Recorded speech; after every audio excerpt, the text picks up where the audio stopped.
ዛሬው ትምህርት ወይንም ዛሬ ምን ጀምረው ምዕራፍ እስካሁን ስናይ ከነበረው በመንድነው የሚለየው ብለን ስንል እስካሁን ያየነው ስለ ሰባቱ አብያተ ክርስቲያናት ወይንም ዮሐንስ ይሄንን ራእይ ፍጥሞ በምትባለው ደሴት ላይ በመንፈስ ጌታ ኢየሱስ ተገልጦለት ስለ ሰባቱ አብያተ ክርስቲያናት ከነገረው ሐሳብ ሌላ ከዚህ በኋላ ያሉት ከምዕራፍ 4 በኋላ ያለው ነገር ምንድነው? ከዚህ በኋላ ወይንም ደግሞ እኔና እናንተም ካለንበት ዘመን በኋላ ሊመጣ ሊሆን ያለውን ነገር የሚናገርበት ክፍል ነው። ከምዕራፍ 4 ጀምሮ እስከ ምዕራፍ 22 ድረስ አጠቃላይ ሊሆን ያለውን ነገር የሚናገር ነው። ስለዚህ አንደኛው ልዩነቱ ይሄኛው ነው እና ከምዕራፍ 4 ቁጥር 1 ጀምሮ ያለውን ክፍል እንደዚህ አነበዋለሁ። ሁላችንም መጽሐፍ ቅዱሶቻችንን ዝቅ ብለን እናነበዋለን። እንደዚህ ይላል። ከዚህም በኋላ እነሆ በሰማይ የተከፈተ በር አየሁ። ቀደም ሲል እንደ መለከት ሲናገረኝ የሰማሁት ድምፅ ወደዚህ ና፣ ከዚህም በኋላ ሊሆን የሚገባውን ነገር አሳይሃለሁ አለኝ። እኔም ወዲያውኑ በመንፈስ ነበርኩ፣ እነሆም በሰማይ ዙፋን ቆሟል፣ በዙፋኑም ላይ ተቀምጦ ያለ ነበረ። ተቀምጦም የነበረው ኢያስጲድንና የሰርዲዮንን ዕንቁ ይመስል ነበረ። የመረግድ ዕንቁ የመሰለ ቀስተ ደመናም ዙፋኑን ከቦት ነበር። በዙፋኑም ዙሪያ ሌሎች 24 ዙፋኖች ነበሩ። በእነርሱም ላይ ነጭ ልብስ የለበሱና በራሳቸው ላይ የወርቅ አክሊል የደፉ 24 ሽማግሌዎች ተቀምጠው ነበር። ከዙፋኑም መብረቅና ድምፅ ነጎድጓድም ወጣ። በዙፋኑም ፊት 7 መብራቶች ይበሩ ነበረ። እነዚህም 7ቱ የእግዚአብሔር መናፍስት ናቸው። ደግሞም በዙፋኑ ፊት እንደ መስታወት የጠራ የብርጭቆ ባህር ነበረ። በዙፋኑም መካከል በዙሪያውም ከፊትና ከኋላ በአይን የተሞሉ 4 ሕያዋን ፍጡራን ነበሩ። የመጀመሪያው ሕያው ፍጡር አንበሳ፣ ሁለተኛው በሬ ይመስሉ ነበረ። ሶስተኛው የሰው ፊት የሚመስል ፊት ነበረው። አራተኛው ደግሞ የሚበር ንስር ይመስል ነበር። 4ቱም ሕያዋን ፍጡራን እያንዳንዳቸው 6 ክንፎች ነበሯቸው። በዙሪያቸውና በውስጣቸው በአይኖች የተሞሉ ነበሩ። ቀንና ሌሊትም ቅዱስ ቅዱስ ቅዱስ የነበረው ያለውና የሚመጣው ሁሉን ቻይ ጌታ አምላክ ማለትን አያቋርጡም ነበር። ሕያዋን ፍጡራኑም በዙፋኑ ላይ ለተቀመጠው እና ከዘላለም እስከ ዘላለም ሕያው ሆኖ ለሚኖረው ክብርን ሞገስንና ምስጋናን በሚሰጡበት ጊዜ 24ቱ ሽማግሌዎች በዙፋኑ ላይ በተቀመጠው ፊት ተደፍተው ከዘላለም እስከ ዘላለም ሕያው ሆኖ ለሚኖረው ይሰግዱ ነበር። አክሊላቸውንም በዙፋኑ ፊት አስቀምጠው እንዲህ ይላሉ፣ ጌታችንና አምላካችን ሆይ ክብርና ሞገስ ኃይልም ልትቀበል ይገባሃል። አንተ ሁሉን ፈጥረሃልና በፈቃድህም ተፈጥረዋልና ሆነዋልምና ይላል። ሙሉ ምዕራፉን ያነበብኩላችሁ ምዕራፍ 4 አሁን ያነበብኩላችሁን ክፍል ርዕሱን በንዑስ ርዕስ ምን ይሰው ምንድነው? በሰማይ ያለው ዙፋን ወይንም ደግሞ በሰማይ ያለው አምልኮ ብላችሁ መያዝ ትችላላችሁ። እንግዲህ እንደነገርኳችሁ ዮሐንስ ሰማያት ተከፈቱና ከዚህ በኋላ ሊሆን ስላለው ነገር መመልከትና ማየት ጀመረ።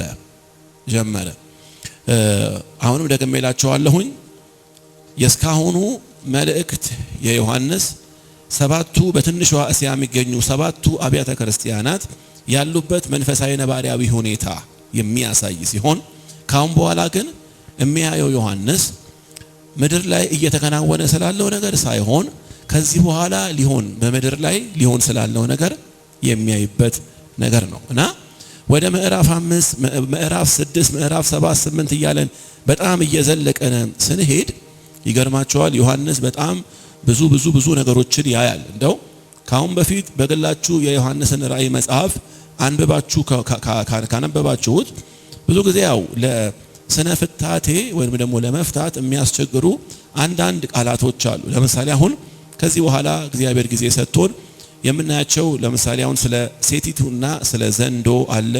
ከዚያ ደግሞ ለምሳሌ እዛው ምዕራፍ ላይ ከባህር ስለወጣ አውሬ ይናገራል። አሁን ይሄ ከባህር የወጣ አውሬ አለ። ከዚያ ደግሞ ስለ ታላላቅ መቅሰፍቶች ይናገራል። ከዚያ ደግሞ በጉና 144000 ስለ 144000 ሰዎች ይናገራል። እነዚህ 144000 እነማን ናቸው? ከየት ነው የመጡት? ምንድናቸው? ለምን 144000 ሆኑ የሚለውን ነገር ይናገራል መጽሐፉ። ከዛ ደግሞ ስለ 7 መቅሰፍቶች ይናገራል። ከዚያ ከመቅሰፍቶቹ ደግሞ ሌላ እግዚአብሔር በምድር ላይ ሊለቅ ስላለው ደግሞ የመከራ ወይንም ደግሞ የቁጣ ጽዋዎች ደግሞ ይናገራል መጽሐፍ ቅዱስ። እና ይሄንን ነገር እነዚህን ሁሉ ነገሮች ማለት ነው ዮሐንስ ከማየቱ በፊት ወይንም ከነዚህ ራእዮች መጀመሪያ እግዚአብሔር ምንድነው ያደረገው? ጌታ ኢየሱስ ክርስቶስ እዚህ ክፍል ላይ ወይንም ምዕራፍ 4 ላይ ሳነብላችሁ እንዳስተዋላችሁት መጀመሪያ ሰማይ ተከፈተ ይላል። የተከፈተ ሰማይ ወይንም እነሆ ከዚህ በኋላ በሰማይ የተከፈተ በር አየሁኝ ብሎ ይናገራል። በእርግጥ እዚህ ጋር አየሁኝ ብሎ ሲናገር ያ ራእይ የሚታየው ለዮሐንስ ብቻ ነው እና ከዮሐንስ ጋር አብሮ ታሰሩ ሰዎች ይሄ ነገር አይታየም። ዮሐንስ ብቻ ነው። ምን ያህል ዮሐንስ ቀና ብሎ ሲመለከት እኔና እናንተ ቀና ብለን ስንመለከት ከሚታየው ሰማይ ሌላ መንፈሳዊ አይኖቹ ተከፍተው ይሄ የሚታየው ሰማይ ላይ የተከፈተ በር ተመለከተ። ከዛ ይገርማችኋል ያየው ቅድም ያነበብኩላችሁ ነገር እግዚአብሔር ሊመጣ ስላለው ነገር ከማሳየቱ በፊት ለዮሐንስ ይገርማችኋል መጀመሪያ ያሳየው በሰማይ ያለውን የእግዚአብሔርን ዙፋን እና ለዙፋኑ ለእርሱ የሚደረገውን አምልኮና ክብር ነው ያሳየው። ግልጽ ነው። ምን ማለት ፈልጌ ነው? ዮሐንስ ከዚህ በኋላ ስለ ዘንዶ ያያል፣ ሰምታችሁኛል። ስለ አውሬው ያያል፣ ስለ መቅሰፍት ያያል፣ ስለ ብዙ ነገሮች ይመለከታል። ከነዚያ ሁሉ አስቀድሞ ጌታ ኢየሱስ ክርስቶስ አይኑን የከፈተለት በሰማይ ያለውን ዙፋን ነው። ይሄንን ነገር ስናነብና ስናጤነው ለኛ የሚተወልን መልእክት እንዳለ በጣም እርግጠኛ ነን። ምንድነው መልእክቱ ካላችሁ ዮሐንስ የመጀመሪያ ያየው በሰማይ ያለውን ዙፋን እንደመሆኑ መጠን ማለት ከዘንዶ አለመጀመሩ ከቁጣ አለመጀመሩ የመጀመሪያ ግን ያየው የእግዚአብሔርን ዙፋን መሆኑ ዮሐንስ ከዚህ በኋላ ሊሆን ስላለው ነገር ሲመለከት የሚታመንበት አምላክ ማለት ሁሉን ነገር የሚቆጣጠር ሁሉን ነገር የሚይዝ አምላክ እንዳለ አውቆ ነው ይሄን ቀጥሎ ያሉትን ራእዮች የሚመለከተው። እና የጀመረው ዮሐንስ በሰማይ ያለው ዙፋን ይሄንን 2 ሳምንት ነው ብላችሁ ይሄ በሰማይ ስላለው ዙፋን ይሄንን ክፍል በማነብበት ጊዜ ብዙ ነገሮች ይገርሙኝና ይደንቁኝ ነበርና አብራችሁ ከኔ ጋር እየተካተላችሁኝ በደንብ እውነቱን እንድትሰሙኝ ፈልጋለሁ። እንደዚህ ይላል ሲጀምር ከዚህ በኋላ ነው በሰማይ ተከፈተ በር አየሁ አለ። ከዛ ቀደም ሲል እንደ መለከት ሲናገረኝ የሰማሁት ድምጽ ይላል እንደዚህ ያለኝ ይላል ወደዚህ ና ከዚህም በኋላ ሊሆን የሚገባውን ነገር አሳያለሁ ይላል። ሰምታችሁታል? የመጀመሪያ ምን ይለዋል? ወደዚህ ና። ከዛስ እናንተ ጋር ያለው ትርጉም ምን ይለዋል? መስፈኔ የድሮ ትርጉም ሊሆን የሚገባውን ነገር ነው የሚለው። እስቲ እንበለው እስቲ ከነጆ እሺ ከዚህ በኋላ ሰምታችኋል? እዚህ ጋር ምን እንዳለ ከዚህ በኋላ ሊሆን የሚያስፈልገውን ነገር ነው የሚለው የድሮ ትርጉም። ይሄኛው ደግሞ ትርጉም ምን ይለዋል? ከዚህ በኋላ ሊሆን የሚገባውን ነገር ይለዋል። አሁን በደምብ ስሙ። ሁለቱም ትርጉም ላይ በጣም ግልጽ የሆነ አማርኛ ነው የሚያስቀምጥልን። ይሄው ምንድነው? ከዚህ በኋላ ሊሆን የሚገባውን ነገር ወይንም ደግሞ ከዚህ በኋላ ሊሆን የሚያስፈልገውን ነገር ይላል። ምን ማለት ነው? እዚህ ጋር በዚህ ንግግር ውስጥ ለዮሐንስ አንድ ነገር ግልጽ እያደረገለት ነው ያለው። ይሄው ምንድነው? ከዚህ በኋላ ሊሆን ያለው ነገር ዝም ብሎ አጋጣሚ አይደለም።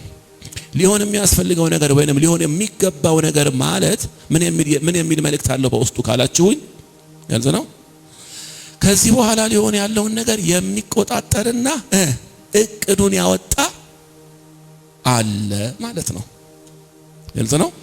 ከዚህ በኋላ ሊሆን ያለውን ነገር የሚቆጣጠርና እቅዱን ያወጣ አካል አለ ማለት ነው። ምን ማለት ነው?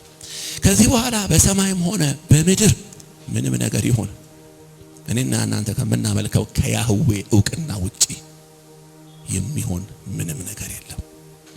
ይሄ ነገር መቼም ካሁን በፊት ነግሬያቸዋለሁ። የዓለም ጠቢባን የዓለም ምሁራን ማለት ነው ብዙ የሚጨነቁበት፣ ብዙ የሚጠበቡበት፣ ብዙ እንቅልፍ የሚያጡበት ጉዳይ አለ። ምንድነው ካላችሁኝ ነግሬያችኋለሁ። አልፋና ኦሜጋ ነኝ የሚለውን ትምህርት አስተምራችሁ ለምሳሌ አሁን የሆነ ቀን ላይ ልክ እንደዚህ ሆኑ የዓለም ጠቢባን እንደዚህ ሆኑ። ወይኔ ጉዳችን አሉ። ድንገት ተነስተው የሆነ ነገር አይተው ነው ድንገት ተነስተው ያለው የሆነ ነገር አይተው ወይኔ ጉዳችን አሉ። ምንድነው ጉዱ? የሆነ ሜትሮን ማለት ትልቅ ምንድነው ተወርዋሪ አለት ነው፣ ኮከብ ወደ ምድር እየመጣ ነው።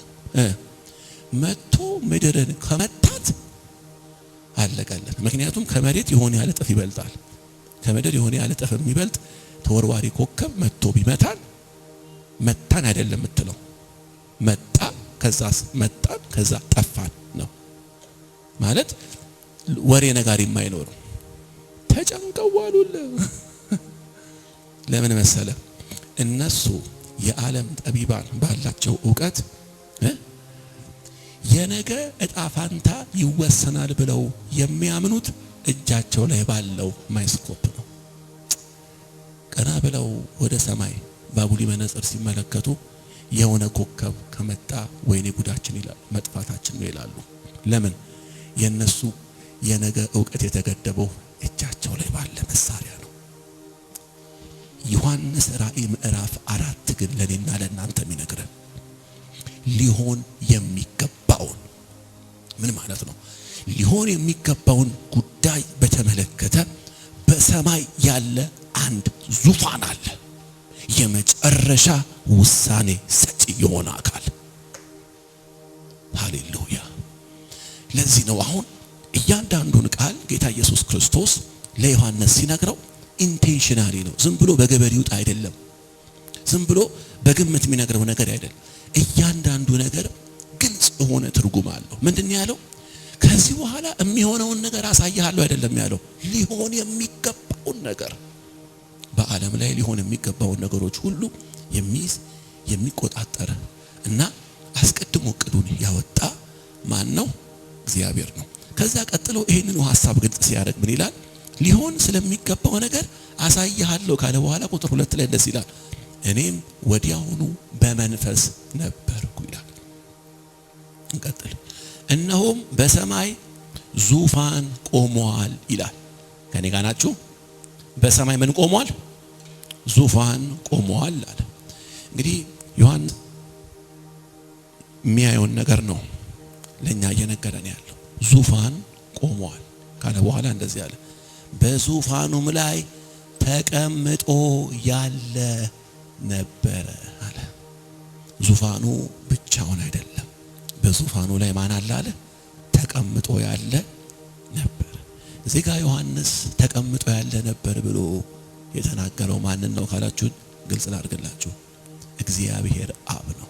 ጋድ ፋደር ተቀምጦ ያለ ነበር ካለ በኋላ ተቀምጦ የነበረው ይላል። ተቀምጦ የነበረው እቺን ስሙኝ፣ የኢያስጲድንና የሰርዲዮንን እንቁ ይመስል ነበር።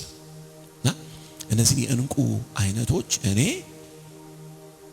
ይሄ ባይብል ስላለ ነው እንጂ እንዳለ ያወቅኩት አይቼውም ሰምቼውም አላውቅም።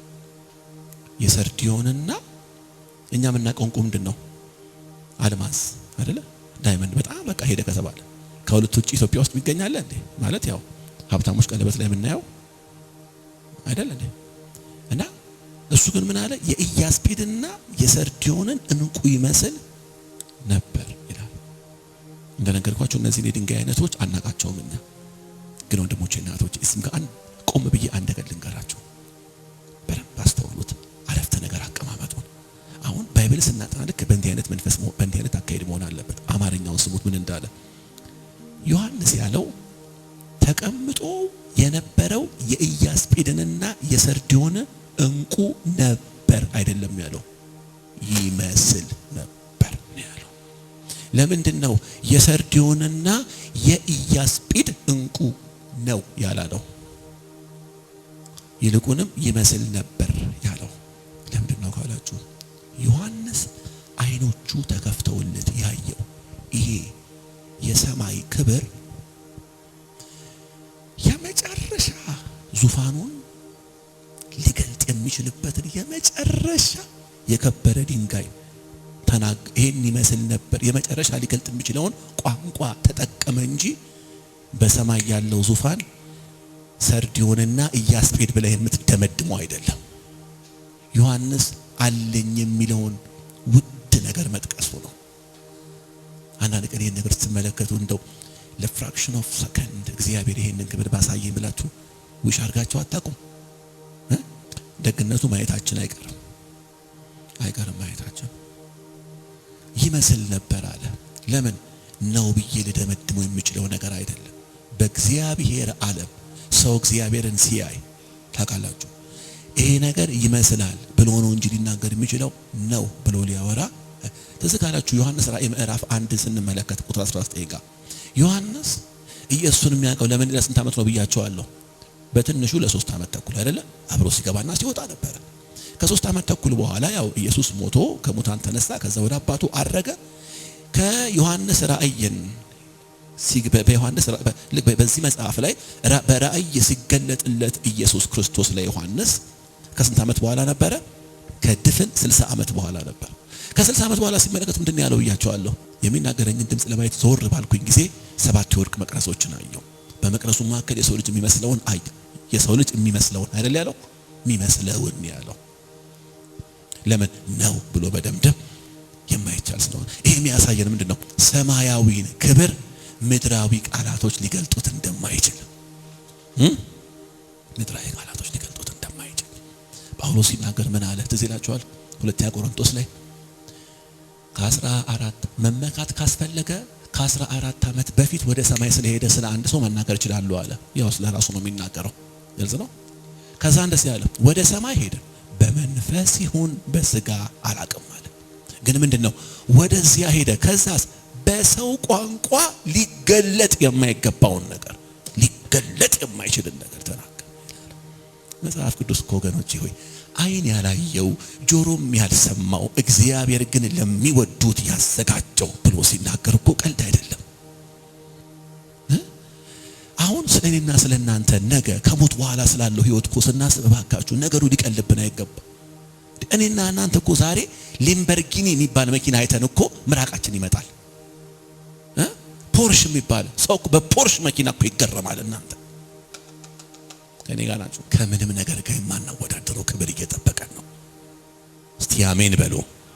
ከምንም ነገር ጋር የማናነጻጽረው ከምንም ነገር ጋር የማናነጻጽረው መጽሐፍ ቅዱስ ወደ መጨረሻ እናያለን። አዲስቷ ኢየሩሳሌም እንቁ ምናምን ብሎ ሲናገር አይምሰላችሁ። እንቁ ከሆነማ እንቁማ ያው ቢያንስ እጄ ላይ እንኳን ባላየው ግን ያው ጎግል ላይ አይዋለሁ ብላችሁ ልትሉት ትችላላችሁ። ጎግል ላይ የምታዩት እንቁና ዮሐንስ ራእይ ምዕራፍ 20 ላይ አዲስቷ ኢየሩሳሌም የተሰራችበት እንቁ አንድ አይደለም።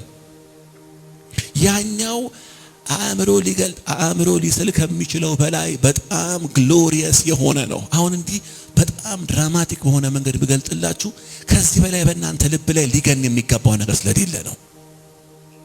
ግልጽ ነው ወገኖቼ ሆይ የተዘጋጀልን ክብር እኮ በጣም ታላቅ ነው። በጣም ታላቅ ነው። ይመስል ነበር አለ። ክብር ለእግዚአብሔር ይሁን። ይመስል ነበር ከምንም ነገር ጋር እናወዳድረው። ቅርብ ቀን ላይ እንግዲህ ወሽም ሁላችሁ ትሰማላችሁ ብያለሁ። ምክንያቱም ሁላችሁ በነፍስ ወከፍ የማህበራዊ ሚዲያ ተከታታዮች ናችሁ። አንድ ወንድማችን ጌታን ተቀብሎ ታውቁታላችሁ አይደለ? ጌታን ተቀበለ። በጣም ተናጋሪ፣ በጣም ተሳዳቢ ነበር። ማንም አይናገረው። ራሱን በራሱ የቲክቶኩ ንጉስ ብሎ የሚጠራ ሰው ነበር አይደለ? ከዛስ ጌታን ተቀበለ። ከዛ ጌታን ሲቀበል ከዚህ በኋላ ልክ እንደ ድሮ መሳደብ፣ መናገር፣ መመለስ የሚባል ነገር የለም ተባለ። እሺ አለ። ከዛሳ ለ8 ወር በጌታ ፍቅር ተቀጠቀጠ። 8ኛ ወር ላይ በቃኝ አለ። በቃኝ ብሎ ሲወጣ የተጠቀመው ቃል ትዝ ይላችኋል? ስለ ወንጌል ብዬ ነው 8 ወር ሙሉ የተቀጠቀጥኩት አለ። ወንጌል ከክብር አይበልጥም። ግልጽነቱን እኔ አልጠላለትም። ያው ከዛ እንደገና ተመልሷል። በርግጥን በዛው አልሄደም። አሁን ቆይ ይሄንን አይነት ክብር ያየውን ዮሐንስን በየትኛው መኪና ነው የምትሸውደው? እሺ መኪናው ምናምን እሱማ ከቁጥር ሁላ ቢገባ ነገር አይደለም። እነሆ በቃ የሚገርም ዘመን ከፊት አለ ምናምን ብትለው ዮሐንስን የምን ዘመን ነው? ምን አይነት ዘመን ነው የሚለው? ለምን እኔ ማውቀው አንድ ዘመን ነው።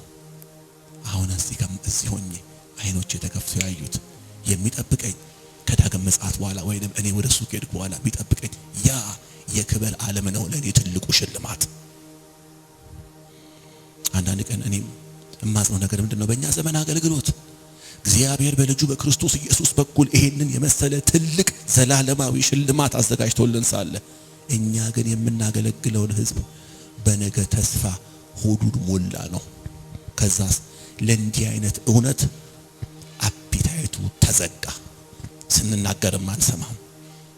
አሁን እንኳን ይሄን ነገር እየነገርኳችሁ ሁላችሁም አይደለም ልባችሁ የሚቀጣጠለው፣ አንዳንዶቻችሁ አላችሁ በመንፈስ የማያችሁ አቀለሽልሿቸዋል።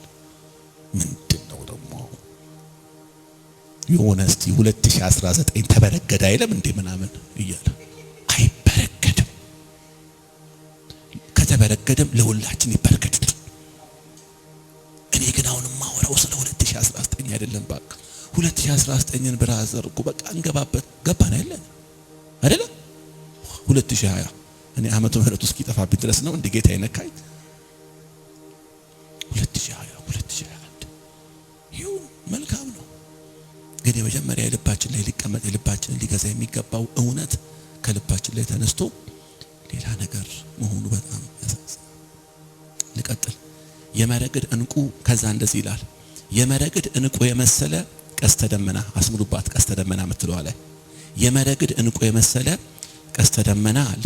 ይገርማችኋል። ይሄ ቀስተ ደመና እንግዲህ የምናገረው ትንሽ እንትን ስለሚል ቶሎ ሊሄድ ከዚህ በኋላ ሰዓቴን ኢፌክቲቭሊ ለመጠቀም ቀስተ ደመና ምንድነው ያየው ማለት ምንድነው ትርጉሙ? እንግዲህ አሁን በደንብ እዚህ ጋር አስተውሉ። ከዚህ በኋላ ዛሬም ጨምሮ የሚቀጥሉ ሳምንታት ላይ ስለ ዮሐንስ ራእይ መጽሐፍ ስንመለከት ብዙ ፍታቴ የሚያስፈልጋቸው ቃላቶች አሉ። ግን ለሁሉም ፍታቴ ምንድነው ፍታቴ ያው መፍታት ክፍሉን ፍቺ ይሰጣል ብላችሁ እንዳትጠብቁ እሺ። ምክንያቱም የፍታት ቀን ልናደርገው ነው ሰኞ እየተገናኘ አሁን ለሁሉ ነገር ፍታት እንትናንስ ፍቺ አልሰጠውም። ለምን? ኦሬዲ መጽሐፍ ቅዱስ በአንድም በሌላ መንገድ ፍቺ የሰጠውን ነገር ይሄ ነው ትርጉሙ ብዬ ነግራችኋለሁ። ከዛ ውጪ ግን አንዳንዶቹ ቴዎሎጂያን እንደዚህ ይላሉ ብዬ ነው ማስቀመጥላችሁ። አሁን ቀስተ ደመና እየዋለ በምን በዙፋኑ ዙሪያ።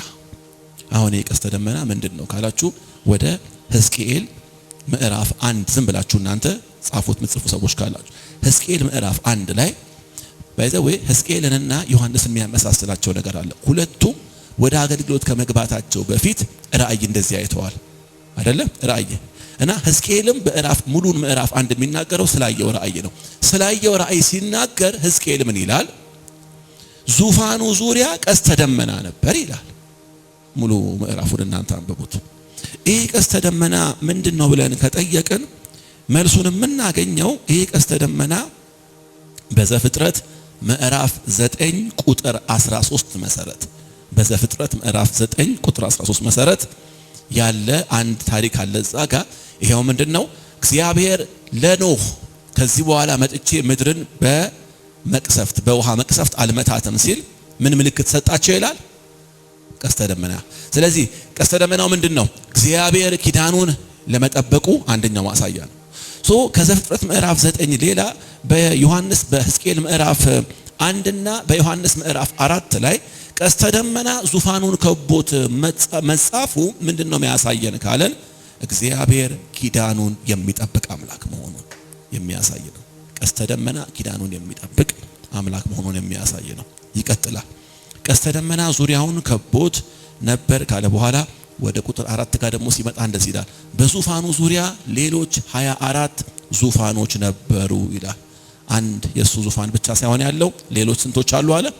24 ዙፋኖች ነበሩ። በእነርሱም ላይ ነጭ ልብስ የለበሱና በራሳቸውም ላይ የወርቅ አክሊል የደፉ 24 ሽማግሌዎች ተቀምጠው ነበረ። ቀና ብላችሁ እነዚህ ሽማግሌዎች እነማን ናቸው?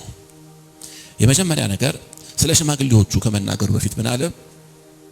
መጀመሪያ ዙፋኖቹ አለ። ከዛስ በዙፋኖቹ ላይ ነጭ ልብስ የለበሱ ይላል። ይሄ ነጭ ልብስ በመጽሐፍ ቅዱሶቻችን ላይ የጽድቅ ምሳሌ ነው፣ የቅድስና ምሳሌ ነው።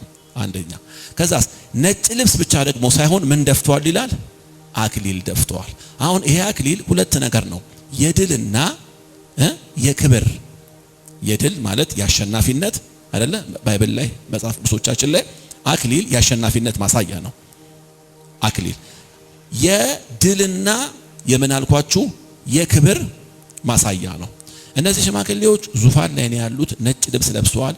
ሽማግሌዎች ይላቸዋል ዮሐንስ። ለምን? ሲያቸው በእድሜ የገፉ ናቸው። ከዛስ አክሊል ደፍተዋል ይላል። ተመልከቱ እንግዲህ እነዚህ ሽማግሌዎች እነማን ናቸው ለሚለው ነገር ሁለት ምልከታዎች አሉ። ከነዚህ ምልከታዎች እኔን ጨምሮ አብዛኛው የመጽሐፍ ቅዱስ አጥኚ የሚስማማበት ምንድነው? 24ቱ ሽማግሌዎች ማለት የብሉይ ኪዳን 12ቱ የእስራኤል አባቶች እና ወይንም የያዕቆብ ልጆች ማለት ነው።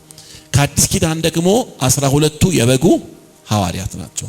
አንደኛው ምልከታ ይሄ ነው። ኦልሞስት አብዛኛው ሰው የሚስማማበት። ከዚህም ግን ውጪ ልዩ አይነት መላእክቶች ናቸው ተብሎ ይታሰባል። ልዩ አይነት መላእክቶች ናቸው ተብሎ ይታሰባል። እና እኔና እናንተ በመጀመሪያው ትርጉም ብንሄድ እነዚህ ማለት የብሉይ ኪዳን 12 የአዲስ ኪዳን 12 ያሉ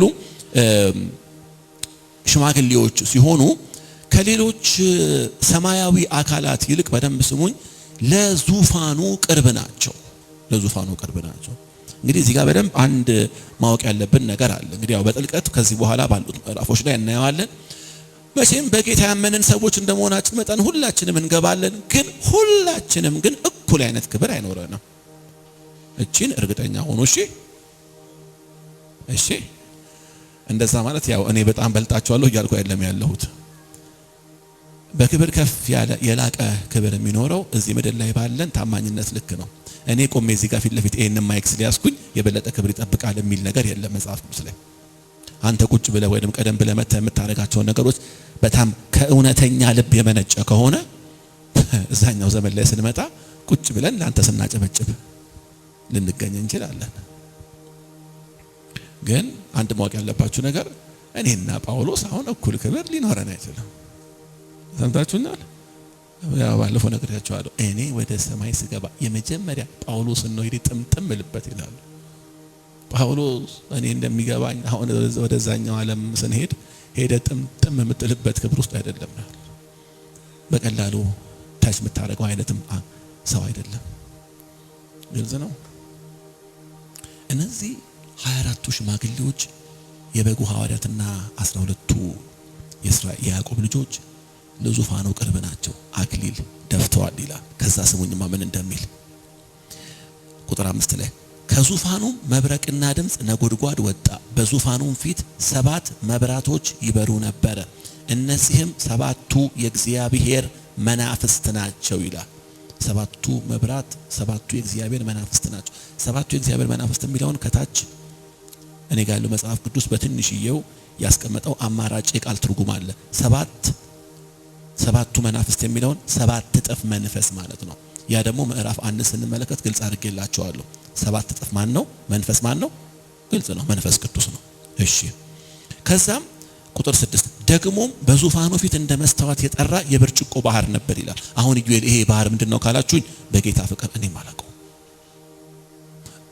ካልነገርከን ባህሩ ምንድነው ካልከኝ እኔ ማቀው እኛ ሰፈር አንድ ባህሩ የሚባል አያቴ ሰፈር ባህሩ ስለሚባል ሰው ይነግራሉ እንጂ አሁን እዚህ ጋር ምንድነው የባህሩ ትርጉም ብትለኝ አንዳንዶቹ እንደዚህ ይላሉ ብዬ ነው እንደምችለው። አንዳንዶቹ ለምሳሌ አሁን ይሄ ባህር ህዝብ ነው ይላሉ እና እኔም ልበልህ ሌላ ነገር ብትለኛ ይቀለኛል። እኔ አሁን መንፈስ ብትለኛ ሆነ ግን አላለም መጽሐፉ። ባይዘው መጽሐፉ አንድ ቦታ የተናገረውን ነገር ሌላ ቦታ ላይ ትርጉሙን ካላስቀመጠ እኛ በጣም ለፍታቴ መጨነቅ የለብንም። ምክንያቱም አንብብና በመጽሐፍ ውስጥ ያለውን ድምጽ ስማና ተረዳ፣ ከዛ ተለወጥበት ነው እንጂ ያለው እግዚአብሔር ቁጭ ብለህ ልክ እንደ ካልኩለስ ፍለጥ አላለህም። ሰው ይገርማቸዋል፣ ይፈልጣል። እንደው ወደ በኋላ መነግራችሁ ነገር አለ። ሰው ወደ መድረክ ሲወጣ አዲስ ነገር መናገር ግድ አይደለም። እሺ ስፔሻሊ ልክ እንደኔ ለሚያገለግሉ ሰዎች በዚህ ሚዲያ ለሚያዩ ሰዎች በጣም ለመናገር ፈልገው ነገር አዲስ ነገር መናገር ግድ እኮ አይደለም። ዛሬ ይገርማቸዋል። ይሄንን ቃል ማናችሁም ባልተረዳችሁበት መልኩ ነው መገልጥላችሁ። አሜን በሉኝ ይላል። ኧረ አሜን አትበለኝ እንጂ። ለነገሩ ምን መሰላችሁ በጣም እየተከታተለኝ መሆኑን ነው የሚያሳየው። በጣም እየተከታተለኝ መሆኑን ነው የሚያሳየው። እንደዚህ ነው ሰው መከታተል ያለበት። ምን ልትፈልጊ ነው? እንዲህ አይነት ነገር አለ። በቃ ይኸውላችሁ ዛሬ አዲስ ነገር እነግራችኋለሁ። ሰምተህ አታውቀውም። ዛሬ መናገር ሰምቼ የማላውቀውን ነገር አትነግረኝ። አዲስ ነገር መናገር ግድ አይደለም። ነገራችን ላይ አዲስ ነገር የመናገር ፍላጎት፣ አዲስ ነገር የመናገር ሱስና አባዜ ህዝባችንን አዲስ ነገር የመስማት ሱስ ውስጥ ከተት ነው። አዲስ ነገር ካልሰማ ይፈዝብሃል እንዴ ወንድሞቼና እህቶቼ። እርግጥ አሁን በአሁኑ ሰዓት ላይ ያለው አዲስ ነገር ምንድነው? እየሰበኩኝ ሌላ ሰው እዛ ጋር ስልክ እያወራ ድምፁ እየተበየኝ እንዳለ መሆኑ ለኔ አዲስ ነገር ነው። ትንሽ ድምጿን እንድትቀንሳት ነገር ስሙኝ። ቁጥር 6 ልቀጥላችሁ። በዙፋኑም ከፊትና ከኋላ። አሁን ደግሞ ስሙ፣ አንድ ልዩ ፍጥረት ደግሞ እዚህ ጋር ይገልጥልናል። በዙፋኑ መካከል በዙሪያውም ከፊትና ከኋላ በአይን የተሞሉ 4 ሕያዋን ፍጡራን ነበሩ ይላል። ሰምታችሁኛል? ምንድናቸው አለ? ሕያዋን ፍጡር ግን ምንድናቸው አለ? በአይን ምን ያደርጉ ናቸው? አሁን ስነግራችሁ መቼም ዝም ብሎ እዚህ ጋር የሚሳልባችሁ ነገር አለ አይደለ? ፍጡራን ናቸው ግን ሙሉ ለሙሉ አካላቸው ምንድነው? አይን። እዚህ ጋር አይን፣ እዚህ ጋር አይን፣ እዚህ ጋር ሁሉ ቦታ ሰምሃው በማይንድ ፊገር አውት ካረከው ሆረር ይመስላል ነገርየው። ሰምሃው የሆነ ሆረር ግን አሁን ለዛ ነው አሁን ባይብል እኛን ለማስጨነቅ የተጻፈ መጽሐፍ አይደለም። አሁን በአይን የተሞሉ ካለ በኋላ እነግራችኋለሁ እነዚህ ፍጡራን ምን እንደሆኑ። የተሞሉ ሕያዋን ፍጡራን ካለ በኋላ የመጀመሪያው ፍጡር አንበሳ፣ ሁለተኛው በሬ፣ ሶስተኛው ደግሞ የሰው ፊት የሚመስል ፊት ነበራቸው። ስንት ነው? አንደኛው አንበሳ፣ ሁለተኛው በሬ ይመስሉ ነበር፣ ሶስተኛው የሰው ፊት የሚመስል ነበረው፣ አራተኛው ደግሞ የሚበር ንስር ይመስል ነበር ይላል። ስለዚህ ሰው አለ፣ በሬ አለ፣ አንበሳ አለ፣ ከዛ ንስር አለ። አሁን እነዚህን አካላት ታውቃላችሁ እንግዲህ በሬ፣ ንስር፣ አንበሳ፣ ሰው አይደለ? እነዚህ አካላት አይን ብቻ ሆነው አስቡ። አሁን እግዚአብሔር ለምን እንደፈጠረ እኛ እናውቀው ነገር የለም። አሁን ይሄን ክፍል ስናነበው መሰረታዊ የሆነው የኛ ችግር ምን እንደሆነ ነግራቸዋለሁ። መጽሐፍ ቅዱስ እነዚህ ነገሮች በተመለከተ የነገረን ነገር ምንድነው? እነዚህ ነገሮች በዙፋኑ ፊት ሆነው በዙፋኑ ላይ ለተቀመጠው ቅዱስ ቅዱስ እያሉ ያመልኩ ነበር ነው እንጂ ያለው ስለ አካላቸው የሰጠን ትንታኔ የለም። ታዲያሳ እኛ ደግሞ ይገርምሃል ዛሬ እነሱ ያልጨነቃቸውን ነገር ለምን ሙሉ ሰውነታቸው አይን ሆነ እንላለን። ባይዘው ቴዎሎጂያኖች እንደዚህ ይላሉ። ለምን ሙሉ ለሙሉ አይን ሆኑ ይለዋል። ከዛ እንዲህ አይነት ትርጉም ይሰጡታል። ሙሉ ለሙሉ አይን መሆናቸው ይላል በሁሉ ስፍራ የሚያዩ መሆናቸው ነው። እሺ ይሁን። አንዳንዶቹ እንደምን ይላሉ? የእግዚአብሔርን በሁሉ ስፍራ ማየት ይል ቢያንስ እንደው ይሄኛ ያስኬዳል። እሺ ለምን 4 ሆኑ? ይሄን ደግሞ ሲመልሱ እንደዚህ ይላሉ። ሰው ጥበብንም ሲወክል በሬ ትጋትን ይወክላል። ያው በሬ መቼም ትጋት አይደለ? አንበሳ ደግሞ ብርታትን፣ ንስር ደግሞ ፍጥነትን ይወክላል ይላል። ስለዚህ የነዚህ ሁሉ ምንጭ እግዚአብሔር እንደሆነ የጥበብ፣ የብርታት፣ የትጋት፣ የኃይል እና የፍጥነት ምንጩ እግዚአብሔር እንደሆነ ማሳያ ነው ይላሉ። ሌሎች ደግሞ ብዙ ነገር ይላሉ። እኔ አሁን በነገራቸው አያበቃም። አሁን እኔን ክፍል እያነበብኩ በነበርኩበት ሰዓት ላይ መንፈስ ቅዱስ ለልቤ ያስረዳኝን የተማርኩትን ነገር ልንገራችሁ። ምንድነው ነገርየው ካላችሁ ስለነዚህ ፍጥረታት መጽሐፉ የነገረን እንድንመራመርባቸው አይደለም፣ አብረን በዙፋኑ ላይ ላለው እንድንሰግድ ነው። አሁን እኮ ምንድነው እኛ ዘመን ላይ ከፍተኛው የእውቀት ፍቅር ስላለ በሰማይ ያሉት ሁሉ በዙፋኑ ፊት እየሰገዱ አንተ ብቻህን ተነስተህ ወረቀት ይዘህ አንበሳው ምንድነው ትላለህ። ከዛ መካከል አንደኛው መልአክ መጥቶ አይመለከትህም፣ እኛ እንደምንሰግደው ቀጥ ብለህ አንተም ስገድ እስኪል መጠበቅ የለብህም። አንዳንድ ቀን ልክ እንደዚህ ካልተረጎመን ብለን የምንታገልባቸው ክፍሎች አሉ። ዓላማቸው እንድንተረጉም አይደለም፣ የሚያረጉትን እንድናረግ ነው። እነሱ በሰማይ እኛ ደግሞ በምድር እንድንሰግድ ነው። ምርምር እኮ ገደለን ወገኖቼ ሆይ። ምርምር ብዙ ጊዜ የምለው ነገር አለ። የእግዚአብሔር ቃል አስተምህሮት አዲስ ነገር መናገር አይደለም። የተነገረው ነገር በሰው ህይወት ላይ ሰርጾ ለውጥ እንዲያመጣ ማድረግ ነው። አለቀ። ዛሬ እኮ ነው እኔና እናንተ ይሄን መጽሐፍ ምናብራራው። ሮሜን ዛሬ የሚብራራው፣ ገላትያ የሚብራራው፣ ቆሮንቶስ የሚብራራው። የመጀመሪያ እኮ ደብዳቤው ሲጻፍ ቆሮንቶስ እኮ ሲጽፍ ጳውሎስ ለቆሮንቶስ ሰዎች ደብዳቤው መልእክት ተቀባዩ ሄዶ እንዲያብራራላቸው እኮ አይደለም። ሰምታችሁኛል? ምን እንዲያደርግላቸው ነው? እንዲያነበው እኮ ነው። እኛ እኮ ነን ዛሬ ምዕራፍ 1 ቁጥር 1 የሚናገረው ምንድነው የምንለው?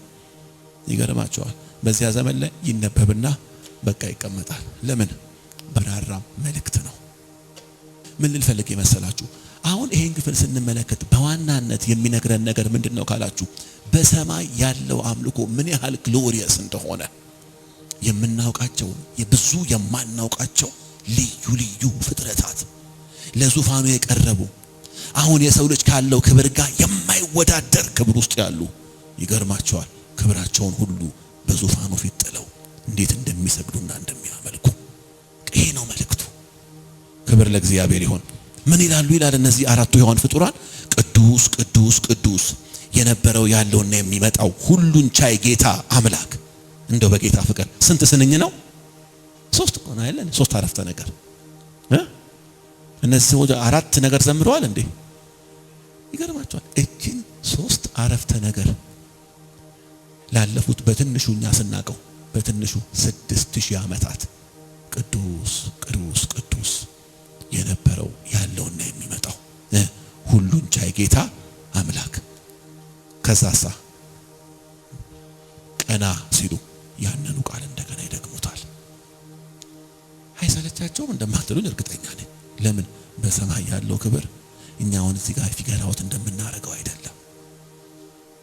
ሃሌሉያ። ቀጥሎ ምንድነው የሚነግረን? እነዚህ ሕያዋን ፍጡራን ይላል ይህንን አምልኮ ሲያቀርቡ ወዲያውኑ እነዚያ 24ቱ ሽማግሌዎች ተቀብለው ይላል ተቀብለው ያረጋሉ ይላል በዙፋኑ ፊት ላለው ሕያው ሆኖ ለሚኖረው ምን ያረጋሉ ይላል? ይሰግዳሉ። ሲሰግዱ ግን ምን ያረጋሉ ይላል? አክሊሎቻቸውን በዙፋኑ ፊት ያስቀምጡታል። ምናቸውን መልሱልኝ? አክሊሎቻቸውን በዙፋኑ ፊት አስቀምጠው እንደዚህ ይላሉ፣ ጌታችንና አምላካችን ሆይ ክብርና ሞገስ ኃይልም ልትለብስ ይገባሃል። አንተ ሁሉን ፈጥረሃልና በፈቃድህም ተፈጥረዋል ሆነዋልም ይላል። ክብር ሁሉ ለእግዚአብሔር ይሁን። አክሊሎቻቸውን ይላል። ይሄ ቅድም ነግሬያቸዋለሁ። አክሊል ማለት የክብርና የድል ማሳያ ነው አይደለ? አክሊሎቻቸውን አንስተው በዙፋኑ ፊት በአምልኮ ሲያስቀምጡ 2 ነገር እየነገሩን ነው። እነዚህ ነው የሚያሳየን ይሄ እነዚህ ሽማግሌዎች ድርጊት። የመጀመሪያው ምንድነው? ሁለንተናችን ነው የሚያመልክ። ከኔ ጋር ናችሁ? ሁለንተናችን ነው የሚያመልክ እያሉ እንግዲህ እውነቱን ልንገራችሁ፣ እኔ አልዋሻችሁም። ይሄን ክፍል ስመለከት ለልቤ አንድ ትልቅ ነገር በራልኝ። እነዚህን የመሳሰሉ ኃያላን ፍጥረታት በጌታ ፊት ያሉ በእግዚአብሔር ፊት ያሉ ኃያላን ፍጥረታት አክሊሎቻቸውን እያነሱ በዙፋኑ ፊት ሲያረጉ ወደኛ ዘመን አምልኮ መጣውላችሁ። እኛ አክሊሎቻችንን አይደለም እኮ ብዙ ሰው ዛሬ በጌታ ፊት በዙፋኑ ፊት ለማስቀመጥ የሚሳሳለት ነገር አለ። ግልጽ ነው። ተለቆ ተፈቶ እንዳይዘምር እንዳያመልክ ይገርማቸዋል። አንዳንዱ ፕሮቶኮሉ ይዘዋል። እኔ በደንብ የማውቃቸው ሰዎች ስላሉ ነው። ሜቢ እናንተም ታውቁ ይሆናል። ድሮ ላይ ሲያሸበሽቡም ሆነ ሲዘሉ ሲንከባለሉ አዳራሽ የማይበቃቸው ሰዎች ከሆነ ጊዜ በኋላ እንዴት እንደሆነ አይታወቅም፣ ብቻ የሆነ ቦታ ላይ ቁጭ አሉ። አሁን መቼም ተመልካች አለ። ድንገት እንደዛ እንኳን ቢሆኑ የሆነ ሰው ቀርጾ እንትን ሊላቸው ይችላል። እንደው ሚዲያ ላይ ሊያወጣቸውና ስማቸውን ሊያጠፋ ስለሚችል ይገርማል። ጭብጨባቸውን ተቀየረ። ተወሱን አገባባቸውላ ተቀይረዋል። ሲመለክ ምንም ያህል ቢነኩ ተነካልሉ ፕሮቶኮላቸውን ጠብቀው ነው የሚያመልኩት። ወንድሞቼና እህቶቼ እነዚህ ሕያዋን ፍጡራን እኔና እናንተ ካለን ክብር እጅግ የላቀ ክብር ያላቸው ፍጥረቶች ናቸው። ወደ እግዚአብሔር በአምልኮ ስንመጣ እባካችሁ ምናቆመው ፕሮቶኮል አይኖር። ከኔ ጋር ናችሁ? እንደ ዳዊት ክብራችንን የጣልለት እንደሆነ ነው እግዚአብሔር ዘመናችንን የሚባርከው። በእውነት የአንድ የእስራኤል ንጉሥ እንደዚህ ባለ ሁኔታ በኢየሩሳሌም ቆነጃጅት ፊት እርቃኑን መሆኑ ክብሩ ነው አለችው ሜልኮል። ከዛ ምን አላት ዳዊት? አንቺ የምታውቂው ዙፋን ላይ ያለውን ዳዊት ነው። እኔ ደግሞ ማቀው አባትሽ እዛ ምድረ በዳ ላይ 40 ዓመት ሲያሳድደኝ በኔና በሞት መካከል አንድ እርምጃ ቀርቶ ሳለ መጥቶ የታደገኝን አምላክ ነው። አሁን ልብሴ ከላይ ላይ እስከሚወድቅ ድረስ የምዘለው ያ ውለታ ስላለብኝ ነው። ግልጽ ነው። እሱ ጋር ስመጣ ምንም ላይ ላይ የሚሆን ፕሮቶኮል የለም። እነዚህ አራቱ ሽማግሌዎች አክሊላቸውን በፊቱ አድርገው ነበር ይሰግዱ። እንዲህ አይነት የተለቀቀን ያምልኮ መንፈስ እግዚአብሔር ይስጠን፣ በኢየሱስ ስም ይጨምርባችሁ። ይሰግዳሉ ይላል። ኦኬ 5 ደቂቃ አለኝ ላጠናቀው፣ ለዚህ ልደምድመው። እቺን የመጨረሻዋን ዋንኛ ሂት ማረግበትን መልእክት ስሙኝ።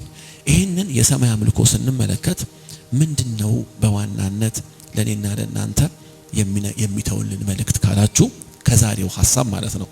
የመጀመሪያው ነገር አንደኛ እግዚአብሔር በምን አይነት ክብር ውስጥ እንዳለና እንደሚመለክ አውቀን እና ተረድተን እንድናመልከው። ሰምታችሁኛል? እግዚአብሔር በምን አይነት ክብር ውስጥ ሆኖ እንደሚመለክ አውቀንና ተረድተን እንድናመልከው። ያ ማለት እኔና እናንተ ጋር ዛሬ አምልኮ ልክ እንደዚህ ባለ ሁኔታ በአንድ ኪቦርድ በአንድ ወንድማችን በአንዲት ማይክ ሆኖ ስለመጣ ልክ እንደዚህ ነጫጭ ወንበር ላይ ቁጭ ብለን የምንፈጽመው ስርዓት ስለሆነ እባካችሁ እንዳይቀለባችሁ። አምልኮ የሚባለው ነገር ሰማይ ላይ ምን አይነት ክብደት እንደሚሰጠው ካስተዋላችሁ የምናመልከው አምልኮ ከዚህ ሊያልፍ ይገባ ነበር። ክብር ለእግዚአብሔር ይሁን። ይወላችሁ ሁሉ ጊዜ አምልኮ ለናንተ የትርፍ ጊዜ ስራ ወይንም ጨዋታ ሊሆን አይገባም። ማለት ባመልክም ባላመልክም that's okay አትበሉ። that's not okay። ባካችሁ አምልኮ ይክበድባችሁ። ሰምታችሁናል? ምክንያቱም እኛ ዛሬ ቅዱስ ቅዱስ ቅዱስ እግዚአብሔር ጅማሬ የለህም ፍጻሜም የለህም ስንል ይህንን ቃል ቢጠቀሙ ሰማይ ላይ መላእክቶች አሉ። እኛ እንደው ቢኒያ እንደ እቺን ኪቦርድ ያስልኝ ያውኑ መዝሙር አምላካችን ይገባሃል ምስጋና፣ አምላካችን ይገባሃል ምስጋና፣ ቅዱስ ቅዱስ ቅዱስ እግዚአብሔር ጅማሬ የለህም ፍጻሜም የለህም፣ ያለ የነበረ ደግሞም ትኖራለ የሚሳን የለም አንተ ሁሉን ቻይ ነህ። ሃሌሉያ። እኛ ቅዱስ ስንል በሰማይም ቅዱስ የሚል አካል አለ። ምን ልላችሁ ፈልጌ መሰላችሁ? እኔ ዛሬ ብዙ ጊዜ ሰዎች እንታዘባለሁ እንዲህ አይነት የቅድስናውን ግርማ የሚያወሱ የቅድስና ዝማሬዎች ሲዘመሩ አንዳንድ ሰው ይገርማል ማስቲካ ያኘከ ቅዱስ ቅዱስ ዶንያው ይላል። ተው ተው ተው ተው ተው ተው ማስቲካ በነገራችን ላይ ማስቲካ ተው እያኘከ ቅዱስ ቅዱስ ካለ የሚቀጥለው ቀን ላይ እየበላ ያልጨረሰውን ዳቦ እየበላ ላለመዘመሩ ምንም ዋስትና የለም። ምን ልፈልግ ነው ዛሬ መንፈስ ቅዱስ የሚነግራችሁ ነገር ወርሺፕ ስናረገው እንደነዚያ መላእክቶች እንደነዚያ 24ቱ ሽማግሌዎችና አራቱ ሕያዋን ፍጥረታት ዙፋኑን በአይናችን እያየን እንኳን ባይሆን እባካችሁ የምናመልከው አምላክ ኃያል አምላክ ነው። አምልኮ አይቅለልብን። እግዚአብሔር ምን ያህል ክቡር አምላክ እንደሆነ እንረዳው። ሃሌሉያ። እንደው አንድ ጊዜ እንበለው እስቲ አንድ ጊዜ እቺን ቅዱስ ቅዱስ ቅዱስ እግዚአብሔር ጅማሬ የለህም ፍጻሜም እስቲ ከልባችሁ በሉት ያለ የነበር ደግሞም ትኖራለህ የሚሳን የለም አንተ ሁሉን ቻይ ነህ። ክብር ሁሉ ለእግዚአብሔር ይሁን። በዚህ መንፈስ አምልኮ እሺ በዚህ አምልኮ ዛሬ አምልኮ ማከል ድንገት አይኖቻችሁን ስትገልጡ የምታዩት የሆነ ቀይ ልጅ ቢሆንም በመንፈስ ግን ያላችሁት እዛኛው ዙፋን ፊት ነው። አይቅለልብን አምልኮ አይቅለልብን ወንድሞቼና እህቶቼ አይቅለልብን አምልኮ አይወረድብን አይወረድብን። ይሄ ክፍል የሚያሳየን ሁለተኛው ነገር ምንድነው? ዛሬ እኔና እናንተ እንድናመልክ ስንጋበዝ ይሄ አምልኮ እድል እንደሆነ እንወቀው። ምክንያቱም በሰማይ ያንን አይነት አምልኮ የሚያቀርቡ መላእክቶች አሉ። በምድር ደግሞ እኔና እናንተ ይሄንን አምልኮ ስናቀርብ እግዚአብሔር በሰማይ ያለውን በሉ ጥሩ ነው እናንተን በደንብ ሰማችኋለሁ ጥሩ ነው። እኛን ደግሞ እናንተ እነማን ናችሁ አይለንም እግዚአብሔር። ምክንያቱም እነሱ የቱንም ያክል ፍጹም በሆነ ዓለም ውስጥ ሆነው ቢያመልኩትም እኔና እናንተ ግን አምልኳችንን ለእግዚአብሔር አብ የምናቀርበው በክርስቶስ ኢየሱስ በኩል ነው። ይሰማዋል እግዚአብሔር። ስለዚህ አምልኮ እድል እንደሆነ ወቁ። ወንድማችን ፊሊስ እዚህ ጋር መጥቶ ሲያስመልከን አይድከማችሁ ወገኖቼ ሆይ ፕሊዝ አይድከማችሁ አምልኩ። እኔ ሳመልክ አይታችሁ እንደሆነ ሁሌ እጄን ይዘረጋለሁ። ሁሌ ተነክቼ መሰላችሁ እንዴ? አይደለም። ሁሌ ተሰምቶ ይመሰላችሁ? አይደለም። እንዲሰማኝ ነው የምዘረጋው። ከዛስ በዛው ደግሞ ይሰማኛል። እስኪቆሰቁሰኝ ድረስ የምጠብቀው ስሜት የለም። ኢየሱስ ጌታ ነው። በቤታችሁ አምልኩ፣ በቤታችሁ አምልኩ። አምልኮ እድል እንደሆነ ወቁ። ብሉይ ኪዳን ዘመን ላይ እኮ የጸጋ ዙፋን የሚባለው ወይም ደግሞ ቅድስተ ቅዱሳን የሚባለው ክፍል ውስጥ ሊቀ ካህን ብቻ ነበር በዓመት አንዴ ይገባ የነበረው። እሱ ደግሞ እግሩ ታስሮ ነው ይገባ የነበረው። ለምን? ስለማይታመን እዛ ቦታ ያለው ራሱ እግዚአብሔር ስለሆነ ድንገት የሆነ ግድፈት ቢገኝበት እዛው ነው ጧ የሚለው። ያለ ምንም ርህራሄ ይዘው ይሞት ነበር። ሰው እንኳን ገብቶ አያወጣው ነበር። ለዛ ነው ተጎትቶ እግሩ የሚታሰረው በሰንሰለት ሳብ አድርጎ ለማውጣት። ይሄ ጸጋ ዙፋን ይባላል ቅድስተ ቅዱሳን ውስጥ ያለው ብሉይ ኪዳን ዘመን ላይ ማለት ነው። ታዲያ ዕብራውያን ምዕራፍ 4 ቁጥር 16 የሚነግረን ነገር ምንድነው? እኔና እናንተ ግን ይላል ወደ ሰማያት ያረገ ታላቅ ሊቀ ካህናት የእግዚአብሔር ልጅ ኢየሱስ ክርስቶስ ስላለን እምነታችንን አጥብቀን እንያዝ። ለምን? በድካማችን የማይራራ ሊቀ ካህናት የለንምና። እንደኛ ግን በነገር ሁሉ የተፈተነ ነው፣ ሆኖም ግን ኃጢአትን አልሰራም። እንግዲህ ምሕረትን እንድንቀበል በሚያስፈልገንም ጊዜ ደግሞ የሚረዳንን ጸጋ እንድናገኝ ወደ ጸጋ ዙፋኑ ፊት በእምነት እንቅረብ ይላል። በድፍረት እንቅረብ ይላል። ለምን? ኢየሱስ በሩን ከፍቶልናል። ተከፍቶልን ሳለ ግን እኛ አይቀለልብን። የብሉይ ኪዳን ዘመን ሰዎች ብርቅ የሆነባቸውን ነገር ነው እግዚአብሔር ለኔና ለእናንተ ውድ አድርጎ የሰጠን። ወርሺፕ አምልኩት። እግዚአብሔርን ማምለክ አይድከማችሁ ወገኖቼ። ሃሌሉያ። አምልኮ ልማድ አይሆንብን። ስናመልከውም ተሰተን እናምልከው፣ ወድቀን እናምልከው። ያለንን ነገር ሁሉ በፊቱ አፍስሰን እናምልከው። ኢየሱስ ጌታ ነው። የሆነ የአምልኮ መንፈስ አላገኛችሁም? ግድ የላችሁም። አሁን መቼም አላስመለካችሁም። እዚህ ቁጭ ብለን አላስቆያችሁም። ሰዓታችንም አልቋል። እንደው ግን መንፈስ የሆነ ቅናት ግን አላገኛችሁም?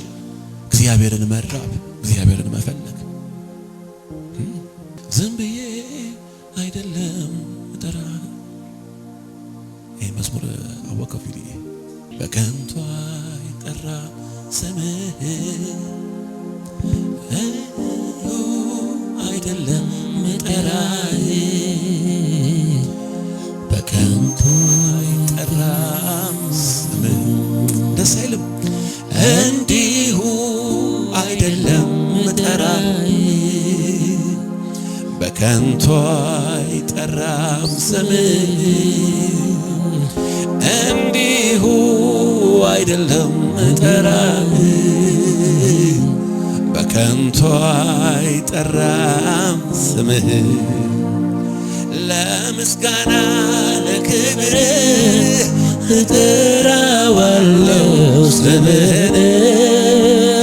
ላመልጥበት ልድንበት እጠራዋለሁ ስምህን። እስቲ ኢየሱስ በሉት።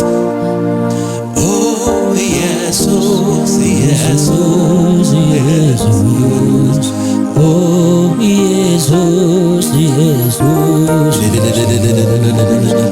ኦ ኢየሱስ ኢየሱስ ኢየሱስ ኦ ኢየሱስ ኢየሱስ ኢየሱስ ጌታ ነው።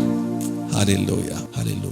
በዚህ ቃል ባርካችኋለሁ። በዳዊት ላይ የነበረ የአምልኮ መንፈስ ያገኛችሁ። በእውነት አባቶቻችን በዙሪያቸው የነበረውን ተግዳሮት ሁሉ እስከሚረሱ ድረስ ጥፍት ያረጋቸው፣ በህልውና ውስጥ ጥፍት ያረጋቸው ይሄ አምልኮ መንፈስ በኢየሱስ ስም ይውረድባቸው።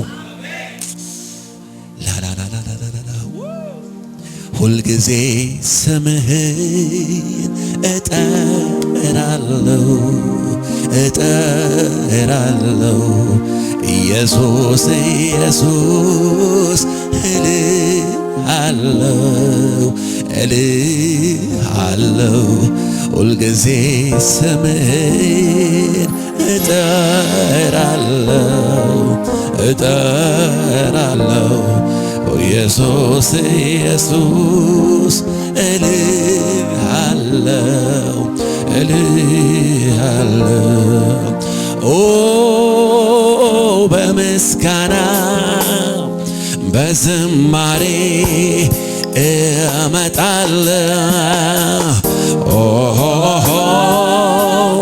ወደ ማደሪያ እገባለሁ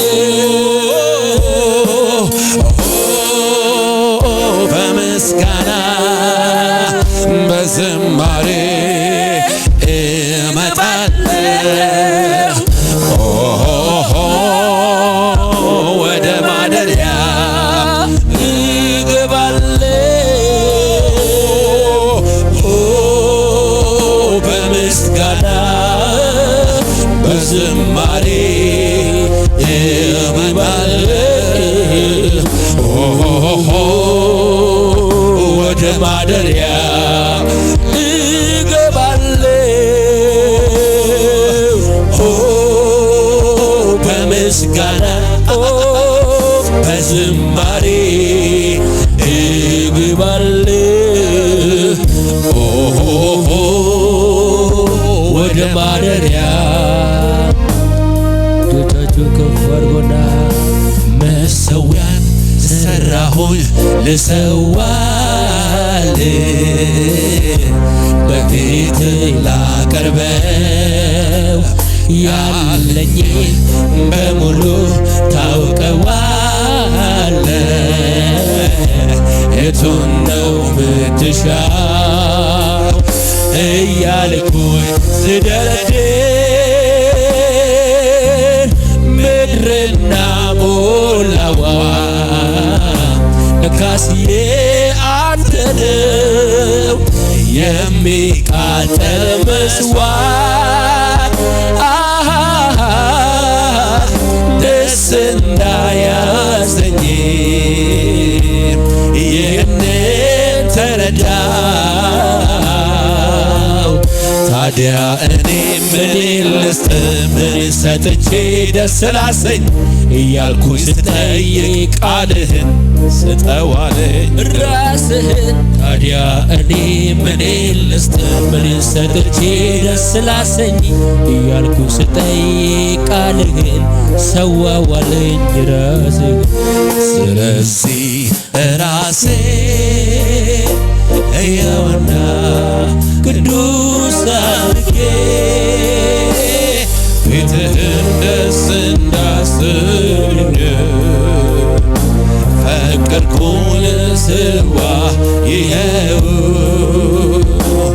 ልዩ ጣዕም የመዓዛ ሽታ ሆኜ ልቅረብ በፊት ጌታ።